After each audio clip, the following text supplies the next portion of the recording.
decided, I want to draw this. So you pick up a pen, you pick up a piece of paper, and 10 minutes later you realize, wow, I can't draw. Well, I'm going to tell you, yes, you can draw. It just requires the proper knowledge and methods to do so. So over summer, I felt the same way about the human figure. So I learned a lot how to draw them. So I'm going to go over some basics you need to know, and then I'm going to go step by step on how to draw one. Now, I'm no artist, but I did draw everything on here. The first thing you need to know is the basics, how to transfer 3D objects onto 2D space. You see on the right, those are some common mistakes that people make when they draw shapes. And I'll show you how to prevent that. It's important to understand parallel lines. So in the pink, I've demonstrated what shapes are parallel and what shapes you need to understand well when you draw 3D shapes. And these can be applied to every shape imaginable. Another thing you need to know is how lines contour with 3D objects.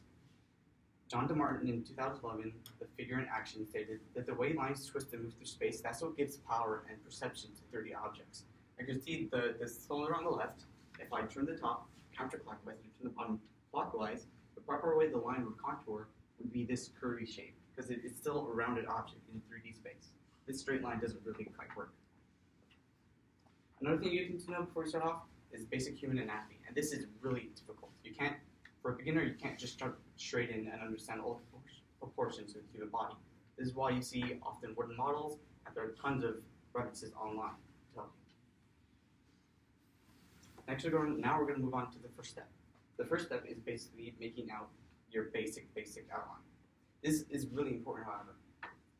John Atkins in 1991, drawing the figure in charcoal, said that the process of drawing lines shows the relationship and angles between each body part. So this will determine the pose. Right now, we're just going to do a basic, standing straight up pose. But if you draw anything different angle, anything different ways, that's going to determine how your character looks like. This is also where it can separate into male and female characters. See on the right, the figure has a smaller shoulder width and a wider hips. That is the main characteristic difference between a male and a female. So the one on the right will be a female, the one on the left will be a male. To finish off this first step, you're going to fill in the joints and all the skeleton and the rib cage and a circle for the hips. You see on the right, the woman has a little bit more like a wider hips and it's more egg-shaped.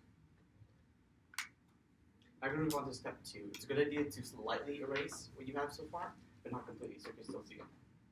This is where we're going to add depth and perception to our character. We're going to do this by adding shapes. Don Gano in 2003, Learn to See Form, said, at its core, the human body is composed of simple shapes. These shapes include box-like structures, cylinders, spheres, and so we're going to add those right now. Let's start with the torso. So for the torso, for the male, you're going to add some sort of rectangular prism, a sphere for the waist, and a cylinder for the hips. For women, you can do the same thing approximately, but make everything a little bit more streamlined, and the hips will be a little bit more egg-shaped. Now we're going to do arms and legs. Those are easy. Those are cylinders. And then you're also going to add spheres for all the joints. It's a good idea. This is where the understanding the 3D perception really comes into play.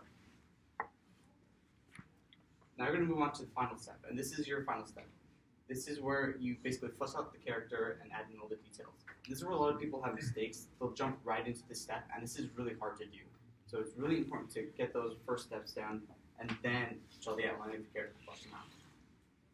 Now it's important to understand that although we drew cylinders for like the arms, there are no straight lines in the human body. Straight lines look very natural, and curved lines really help it look more natural, and it can help define muscles and shapes. And after that, you add in all the details you want, you change anything you needed, and then you draw your human figure. So now that I've shown you the basics and I've gone by step, hopefully the next time you see anything that you're really passionate about, don't get discouraged, just pick the pen, know the methods, and draw.